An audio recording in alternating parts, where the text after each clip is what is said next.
खबर शामिल करते हैं जलालपुरजट्टां से। सदर मरकज़ी ताजरान जलालपुरजट्टां महमद शफीक मुगल की कावज से स्क्रैप डीलर एसोसिएशन के दोनों धड़ों को मुत्तहिद कर दिया। दोनों धड़ों ने सदर मीर ज़हीर अहमद और जनरल सेक्रेटरी मौलवी मुनीर की ज़ीर क़यादत मुत्तहिद होकर काम करने का अहद किया।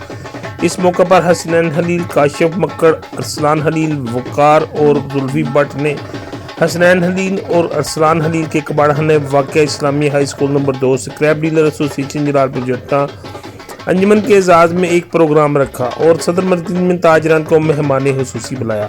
सदर मरकज़ी ताजरान महमद शफीक मुगल अपनी कबीना अरकान के हमरा पहुंचे तो दौड़ की थाप और फूल की पत्तियां निछावर करके इस्तकबाल किया। इस मौका पर ईद-उर-रहमान, इम्तियाज़, जज सेठ, औरंगज़ेब, खालिद अंसारी, मुदस्सर हुसैन, खालिद भट्ट, अमानुल्लाह भट्ट, वसीम भट्ट, इमदाद खान, रिजवान खान, रूहुल्लाह खान, शकील, ईद-उर-रहमान खान, औरंगज़ेब, खालिद, नूर खान, अजहर, सिकंदर खान, गुलाब खान, अफजल आजम भी मौजूद थे। दोनों धड़ों ने बाहमी इख्तिलाफात खत्म करते हुए मिलकर चलने का अज़म किया और मौलवी मुनीर अहमद को ज़िला गुजरात का नायब सदर मुकर्रर होने पर मुबारकबाद दी।